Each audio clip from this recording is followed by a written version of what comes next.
ये जो बात चल रही है सीज फायर से अब ये बात आई है सियासी सीज फायर की, ये मुतालबा भी सामने आया है बैरिस्टर गौहर साहब का, तो आप इसे किस तरह से रिस्पॉन्ड करते हैं? यानी ये बात सिर्फ उनकी तरफ से मुतालबा आया है या इसके पीछे कुछ चल भी रही है, यानी गवर्नमेंट की और दूसरी पाकिस्तान तहरीक इंसाफ के रहनुमाओं के दरमियान में कोई मुज़ाकरात भी हो रहे हैं?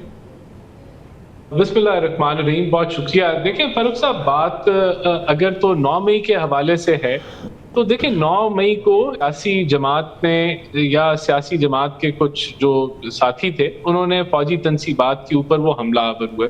तो ये तो एक कानूनी और आईनी मामला है, और अगर हम समझते हैं कि उसको भुलाया जा सकता है या उसको साइड पे रख के या मिट्टी डाली जा सकती है और आगे बढ़ा जा सकता है, तो फिर तो हम एक ऐसा प्रेसिडेंट सेट कर देंगे कि 9 मई जो है वो दोहराया जाए। तो देखिए वो तो एक कानूनी मामला है। मैं तो समझता हूं कि उसको हमें जो लोग उस पे इन्वॉल्व हैं उसकी अबेटमेंट में, प्लानिंग में, एग्जीक्यूशन में, उनको जो है वो कानूनी रास्ते से गुजरना होगा, और अगर वो गिल्टी हुए उनको सजा मिलेगी, अगर नहीं हुए तो उनको फिर ऑब्वियसली रिलीफ मिल जाएगी। बाकी तो कोई सियासी जंग नहीं लगी हुई।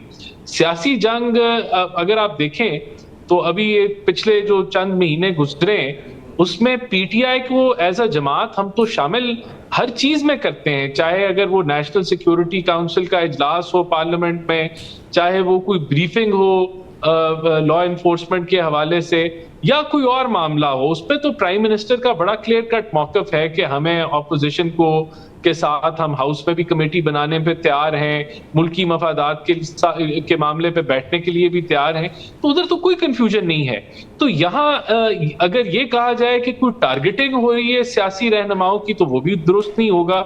जो अगर किसी ने कोई क्राइम कमिट किया है, किसी ने कानून तोड़ा है, तो वो फिर उसके मुताबिक कानूनी कार्रवाई होगी। तो ये मामला है। हम तो ये अब वैसे राना साहब 9 मई से 10 मई आ गया ना, अब तो यानी इतना बड़ा आप तारीखी कामयाबी हुकूमत की, आवाम की, पाकिस्तान की, तो अब ये यानी मुतालबा ये आया कि इससे आगे बढ़ें, यानी इसको भुलाएं थोड़ा सा ताकि पाकिस्तान में चीज़ें नॉर्मल हों, कोई इस्तेहकाम आए। इस हवाले से ये बात हो रही। तो क्या अभी भी गवर्नमेंट ये सोचती है कि भाई आप जिस तरह से आप कह रहे हैं, डेफिनेटली आप जिम्मेदार आदमी, आप कह रहे हैं कि 9 मई को बुला के आगे नहीं बढ़ा जा सकता?